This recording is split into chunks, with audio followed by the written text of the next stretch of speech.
여러분, 어렸을 때 이제 길을 가다가 혹시 길가에 떨어진 동전을 주우신 적 있으십니까? 예, 저도 그런 적이 있는데, 특별히 학교 운동장에 이렇게 나가보면 아이들이 막 뛰다가 보면 주머니에서 동전이 떨어져서 이제 동전을 줍는 경우들이 좀 있습니다. 동전을 주우면 기분이 여러분 좋습니까? 안 좋습니까? 좋죠. 이게 뭐 사실 큰 돈은 아니지만 이 50원짜리 100원짜리 하나 주시면 금방 아이스 깨끼 하면 옛날 사람인데, 그렇죠? 아이스크림 사 먹을 수 있으니까 얼마나 기분이 좋은지 모릅니다. 그런데 동전이 떨어져서 이렇게 주웠는데 이렇게 조금 옆에 보니까 또 동전이 있는 거예요. 그럼 또 줍죠. 여러분, 그렇게 되면 어떻게 되는지 아십니까?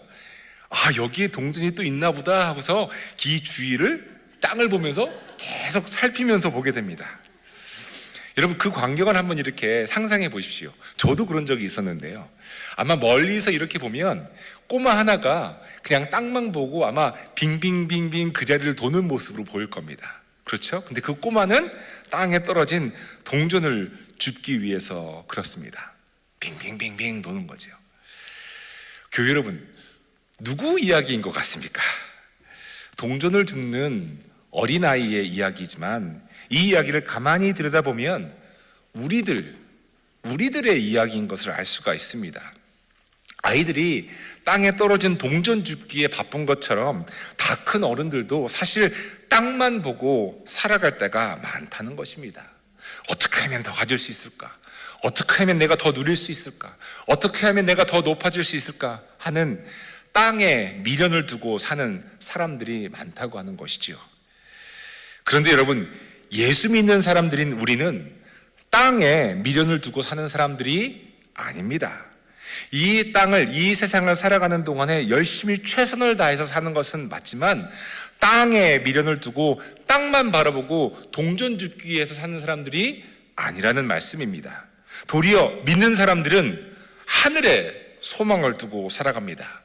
이 세상에서 열심히 살더라도 이 세상이 다가 아니라는 것을 알고 이 땅에 소망을 두지 않습니다. 내가 지금 가지고 있는 것처럼 보이는 재산도 영원하지 않고 내 건강도 영원하지 않고 지금 누리고 있는 것처럼 보이는 명예나 권력도 다 무상하다는 것을 알기에 예수 믿는 사람들은 이 세상의 것을 다 하찮게 여길 수 있어야 합니다. 여러분, 그렇지 않습니까? 사도 바울도 이렇게 고백을 합니다. 나는 내게 이루었던 것은 무엇이든지 그리스도 때문에 해로운 것으로 여기게 되었습니다. 우리 구절이 준비되는데요. 우리 함께 읽어볼까요? 시작. 나는 내게 이루었던 것은 무엇이든지 그리스도 때문에 해로운 것으로 여기게 되었습니다. 그뿐만 아니라 내 주 예수 그리스도를 아는 지식이 가장 고귀함으로 나는 그 밖의 모든 것을 해로 여깁니다. 아멘. 이 말씀에서 내게 이루었던 것이라는 뜻을 내게 이롭다고 여겨졌던 것으로 해석하면 됩니다. 그러니까 예수님을 알기 전에는, 내가 예수님을 믿기 전에는 나에게 정말 필요하다는 것으로 여겨졌었고 내게 이로운 것이라고 여겨졌던 것들이 사실은 예수님을 내가 만난 후에, 예수님을 안 후에 이제 이롭지 않다. 도리어 사도 바울은 뭐라고 말하냐면 해로 여긴다라고 고백합니다. 그런데 여러분, 여기에서 주목하고 보아야 할 말씀이 있습니다. 그것은 예수 그리스도를 아는 지식이라고 말씀하고 있는데요, 사도 바울이 강조하고 있는 예수 그리스도를 아는 지식이 과연 여러분 무엇일까요? 무엇이 예수님을 아는 지식일까요?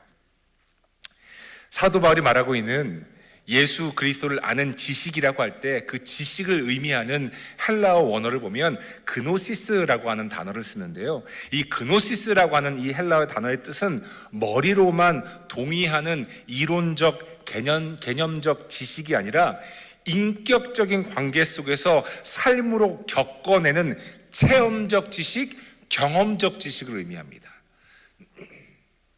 체험적 지식, 경험적 지식을 말하는 것이죠.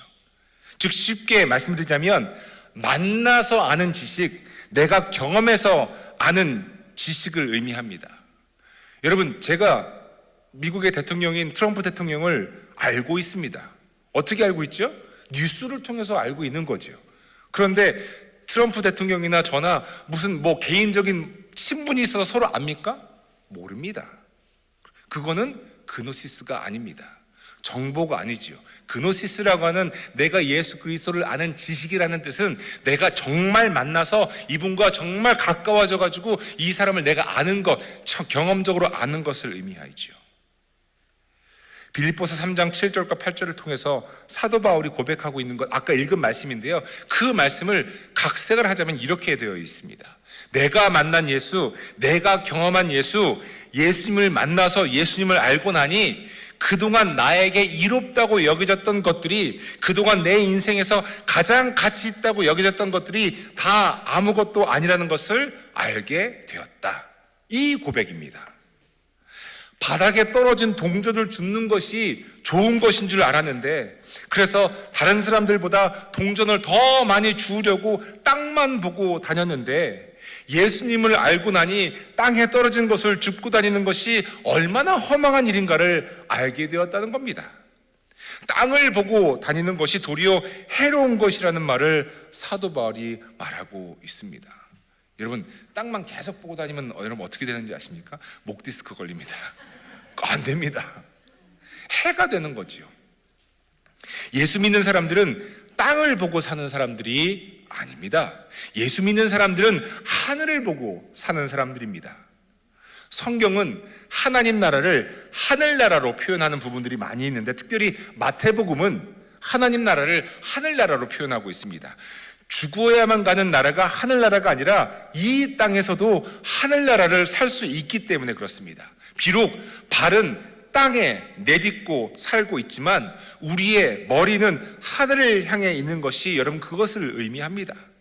소망은 이 땅에 있는 것이 아니라 하늘에 있다는 것입니다. 하늘의 참 소망을 붙잡지 못하고 이 땅에 소망을 두고 사는 사람은 참으로 안타깝습니다. 동전을 주우려고 땅만 보고 운동장을 빙빙빙 도는 어린아이와 같기 때문에 그렇습니다.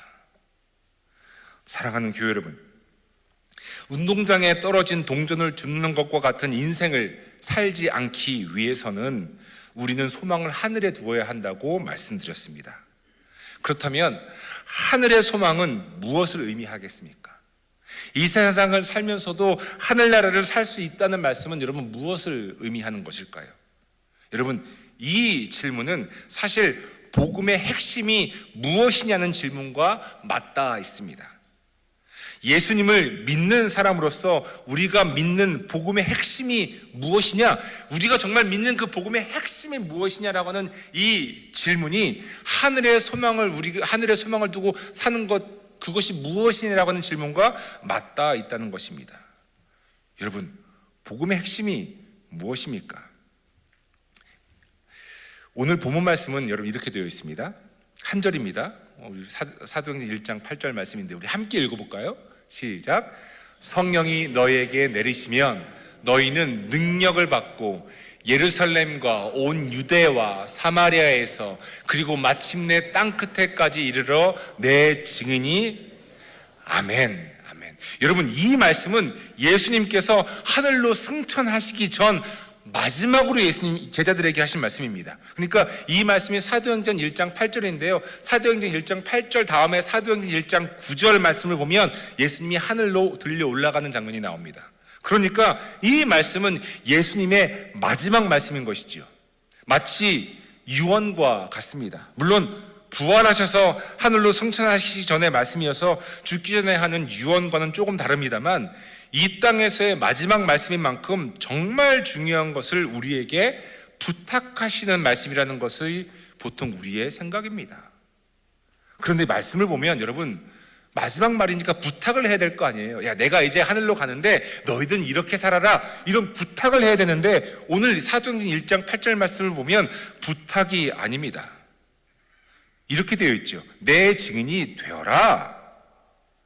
여러분, 내 증인이 되어라. 여러분, 이렇게 말씀하고 있습니까? 아니죠. 그렇죠. 내 증인이 될 것이다.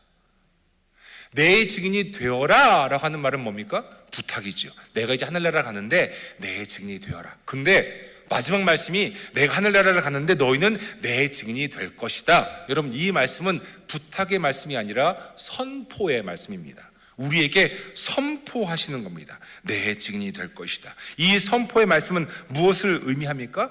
그렇게 될 것이라는 겁니다.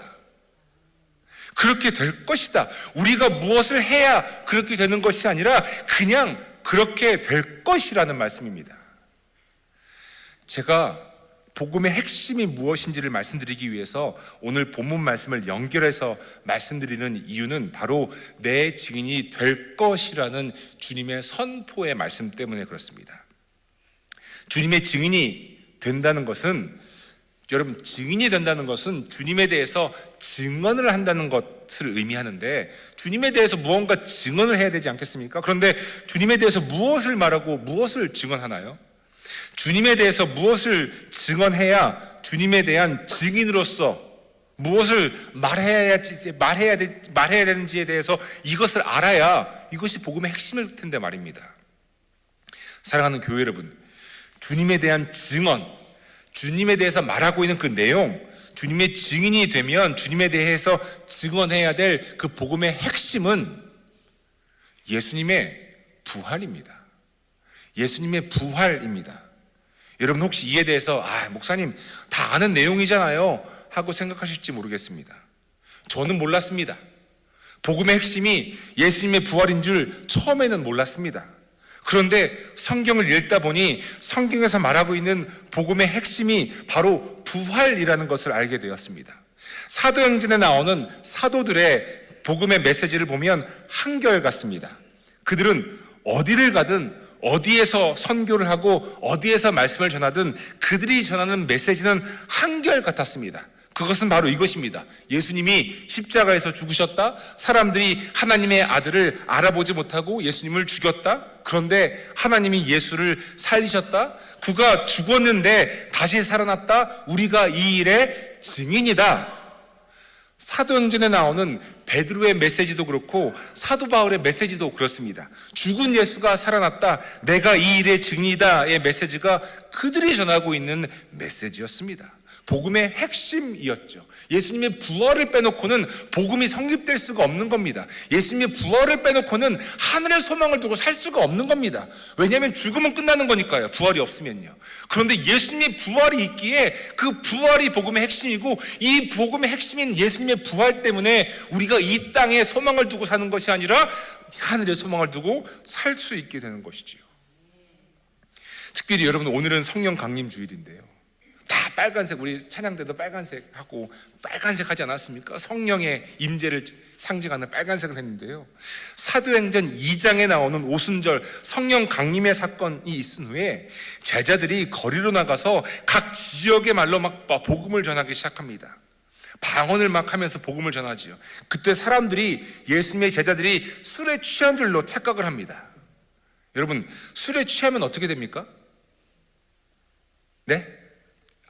안 취해봐셔서 모르시죠? 예.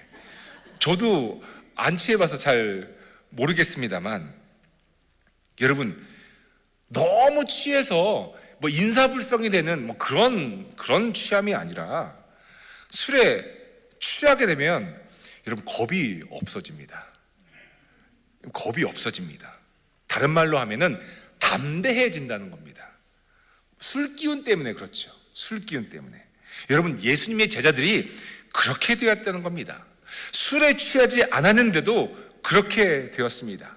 하나님의 영이신 성령의 임재를 경험한 후에 다락방에서 기도함에 있었던 그들이 이제 담대하게 거리로 뛰쳐나갑니다. 사람들은 예수님의 제자들이 술에 취한 줄 알았습니다. 왜냐하면 너무 담대하니까요. 너무 말하던 메시지가 너무 담대하니까요. 그때 베드로가 사람들 앞에 서서 설교를 하기 시작합니다.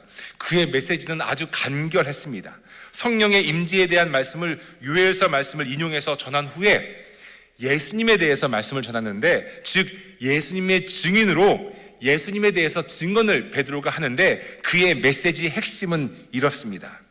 이 죽었던 예수를 하나님께서 살리셨습니다. 우리는 모두 이 일에 뭐라고요? 증인입니다. 교회 여러분, 복음의 핵심은 부활입니다. 복음의 핵심은 예수 그리스도의 부활입니다. 그렇기 때문에 우리가 일요일을 주일이라고 부르면서 주일에 예배를 드리는 것 아닙니까? 지난 설교 때도 말씀드렸지만 안식일은 주일이 아니라 토요일입니다. 그럼에도 우리가 주일에 모여서 이렇게 공적인 예배를 드리는 이유는 주일이 예수님께서 부활하신 날이기 때문에 그렇습니다. 그래서 주일은 매주 예수님의 부활을 기억하고 기념하고 기뻐하는 날입니다. 그래서 예배를 통해 예수님의 부활을 매주 확증하는 것이지요. 이게 주일이지요. 예수님의 부활이 복음의 핵심인 이유가 여러분 무엇인지 아십니까? 그것은 예수님의 부활로 말미암아 예수를 믿는 우리도 부활한다는 그 진리를 복음이 담아내고 있기 때문에 그렇습니다. 그렇기 때문에 예수를 믿는 사람들은 이 땅에서의 죽음이 두렵지 않습니다. 왜냐하면 우리는 부활하니까요. 그렇기 때문에 이 땅에서의 죽음을 끝이라고 여기지도 않습니다. 우리의 소망은 이 땅에 있지 않고 하늘나라에 있기 때문에 그렇습니다. 그래서 예수 믿는 사람들은 동전을 줍기 위해 땅을 빙빙 도는 사람들이 아닙니다. 땅 위에 떨어져 있는 동전에 매이는 사람들이 아닙니다. 동전에 자유한 사람들입니다. 하늘에 소망을 갖게 된 그 이유가 바로 예수 그리스도의 부활 때문에 그렇습니다. 예수님이 죽음의 권세를 이기시고 다시 사셨기 때문이죠. 할렐루야. 아멘. 예수님의 부활로 말미암아 우리도 부활의 소망을 갖게 되었지요. 사랑하는 교회 여러분, 예수님께서 이 땅에 남기신 마지막 말씀인 오늘 본문 말씀은 우리가 주님의 증인이 된다라는 말씀이지요. 그런데 주님의 증인이 되기 위해서 우리가 무엇을 해야 한다고 하는 말씀은 없습니다. 하지만 주님이 증인이 되기 위한 전제 조건이 하나가 있습니다. 여러분, 그것이 무엇입니까? 바로 성령의 임재입니다.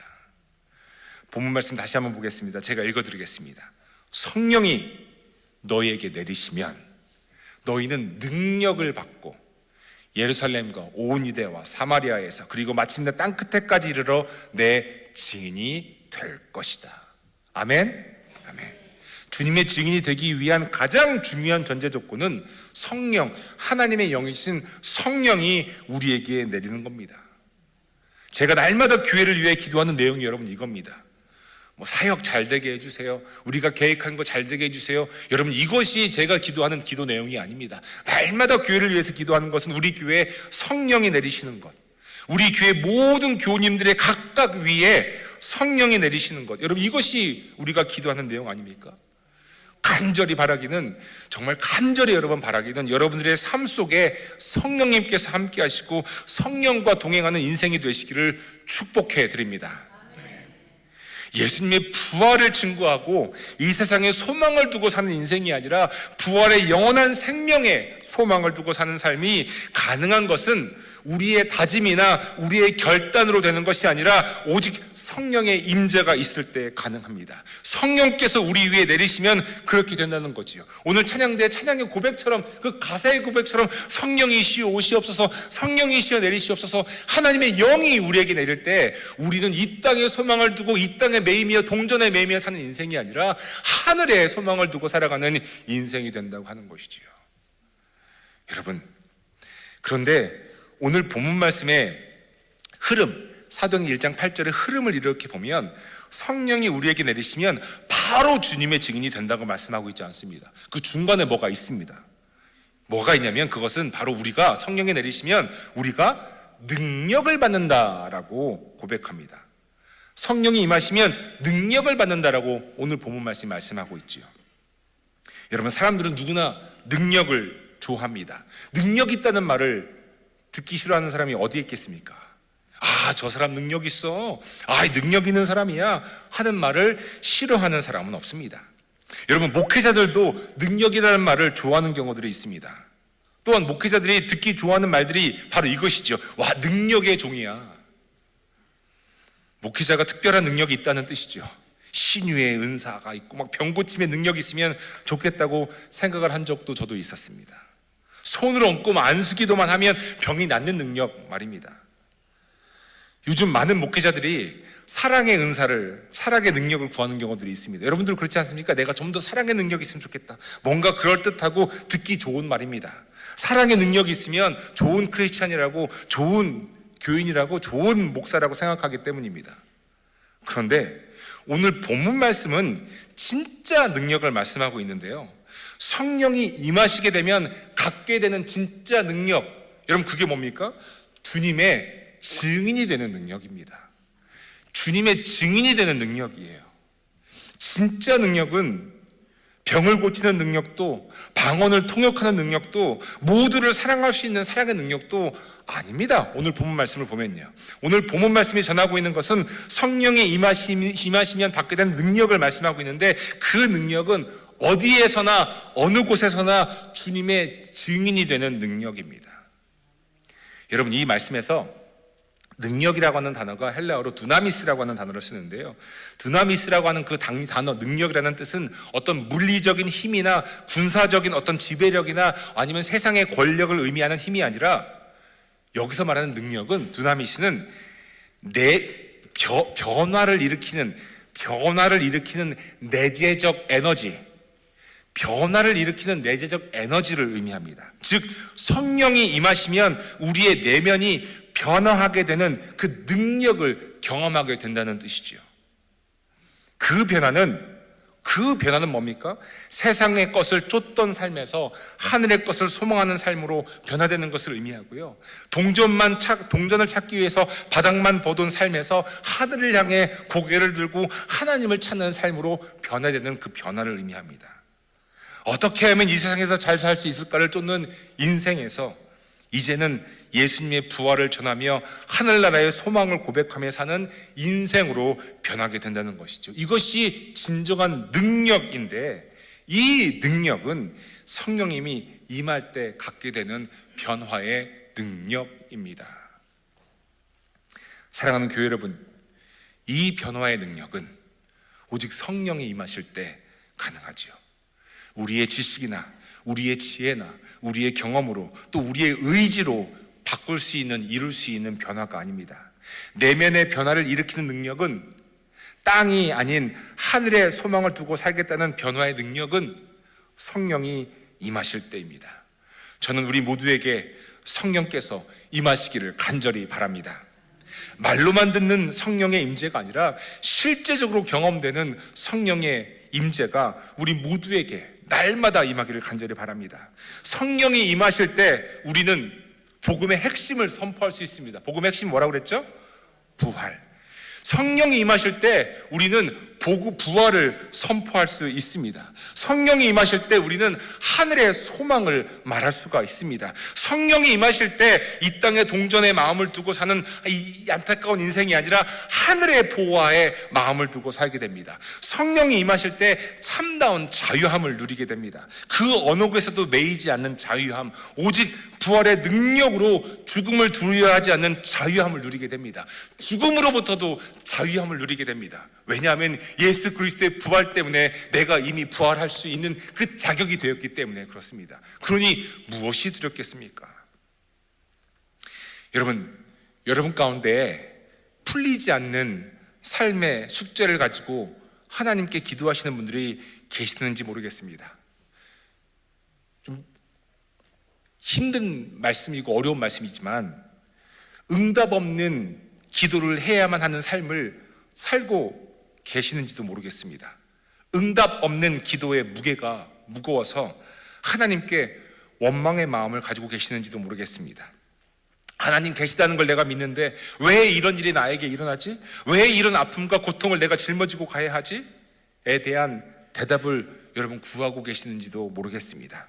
자녀의 문제든 남편이나 아내의 문제든 여러분들 자신의 문제든 정말 해결되지 않는 어떤 삶의 문제를 가지고 살아가고 계시는 분들이 계시는지 모르겠습니다. 이런 고통이, 이런 아픔이 이해가 되지 않습니다. 설명이 되지 않습니다. 그래서 다짐하지요. 내가 하나님 만나면 꼭 물어볼 거야. 왜 이런 아픔을 저에게 주셨는지, 왜 우리 아이가 아프게 태어나게 했는지 내가 하나님 만나면 꼭 물어볼 거야. 왜 우리 아이를 먼저 데려갔는지 말이야. 왜 이런 고통을 내가 겪어야 되는지 아마 이 해결되지 않는 숙제를 평생 짊어지고 살아가게 되시면서 왜 이렇게 응답 없는 기도를 하게 하시냐고 아마 여러분 묻겠다고, 하나님 만나면 따져보겠다고 생각하시는 분도 계실지 모르겠습니다. 아마 질문도 미리 생각해 놓으셨을 겁니다. 하나님 왜 그러셨어요? 하나님 왜 이런 평생의 아픔을 저에게 주셨어요? 하나님 사랑의 하나님이시라고 하시면서 왜 이런 시련과 아픔을 평생 안고 살아가게 하셨어요?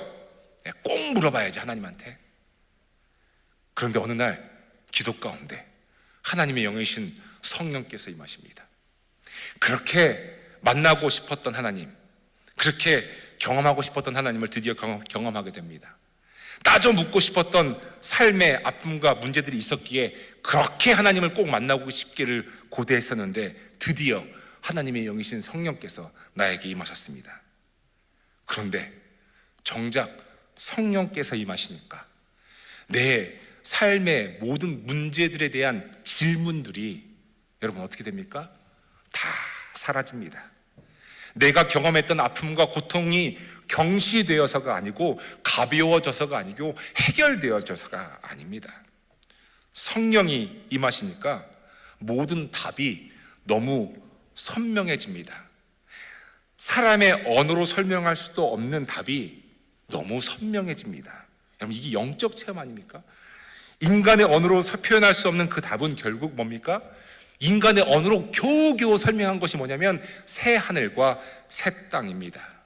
이사야서 65장 17절 말씀 이렇게 말씀하고 있지요. 보아라, 내가 새 하늘과 새 땅을 창조할 것이니 이전 것들은 기억되거나 마음에 떠오르거나 하지 않을 것이다. 성령님의 임재를 경험하니 내가 묻겠다고, 내가 하나님께 따져보겠다고 했던 삶의 문제들과 질문들이 다 소용이 없어졌습니다. 그렇게 힘들었는데, 그렇게 무거웠는데 그 힘듦과 무게가 성령님을 만나고 나니 다 해결되었습니다. 그래서 질문을 하겠다고 하는 그 준비해 놓았던 질문들은 다 사라지고 결국 이 고백만 남습니다. 하나님을 만나면 나오는 고백, 성령님이 임재를 경험하는 나오는 고백, 여러분 무엇입니까? 할렐루야, 할렐루야. 내 삶의 문제가 해결되어서 할렐루야가 아니라 성령을 만나니까 고백되어지는 고백, 뭡니까 여러분? 시작. 할렐루야, 여호와를 찬양하라. 아니 그렇게 아픈데 여호와가 찬양이 되는 겁니다. 내 삶의 문제 때문에 평생 힘들었는데 성령을 만나니까 여호와가 찬양됩니다. 제가 정말 좋아하는 찬양입니다. 가사가 여러분 이렇습니다. 제가 읽어드리겠습니다. 주님의 성령 지금 이곳에 임하소서, 임하소서. 주님의 성령 지금 이곳에 임하소서, 임하소서. 여러분 후렴이 어떻게 됩니까? 주님의 성령이 임하셨기 때문에 나오는 고백이 후렴의 가사입니다. 할렐루야, 할렐루야, 할렐루야, 할렐루야. 여러분 우리 함께 찬양해 볼까요? 귀한 찬양인데 우리 성령 강림 주일에 정말 함께 우리 마음을 모아서 찬양했으면 좋겠습니다. 어떤 삶의 문제가 있든 주님의 영이 내릴 때 고백되어진 할렐루야가 오늘 우리의 입술을 통해 고백되기를 바랍니다. 주님의 성령 함께 찬양하겠습니다. 주님의 성령 지금 이곳에 임하소서,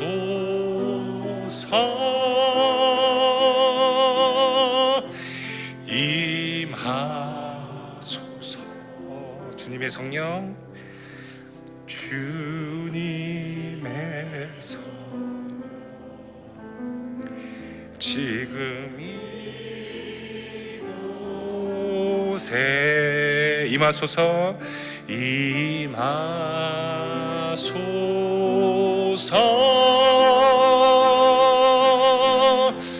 임하소서. 주님의 영이 임했습니다. 우리 고백하겠습니다. 할렐루야, 할렐루야,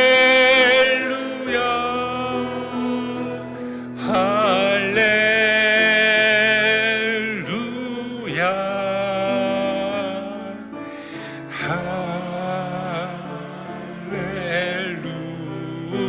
할렐루야,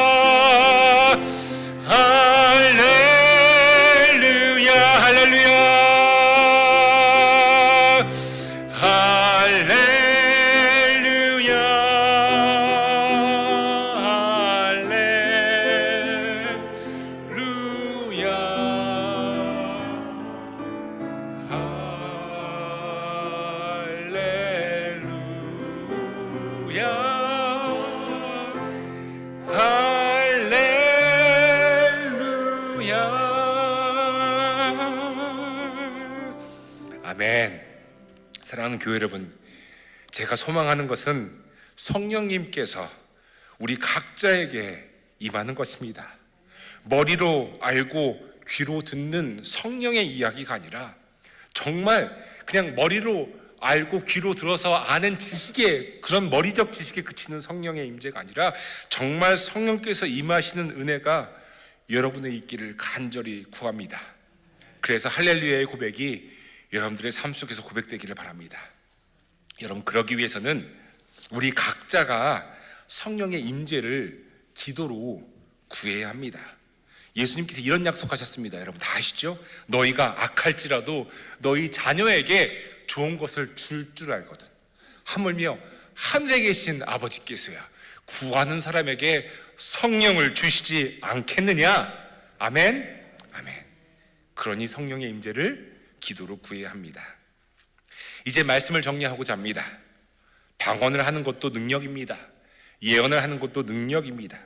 병을 고치는 것도 능력입니다. 그런데 정말 능력은 주님의 증인이 되는 것입니다. 복음의 핵심, 예수님의 부활을 증언하는 것이 능력이지요. 땅을 보고 살던 인생에서 하늘을 보고 사는 인생으로 변하는 것이 능력입니다. 이 능력은 오직 성령이 임하실 때 가능합니다.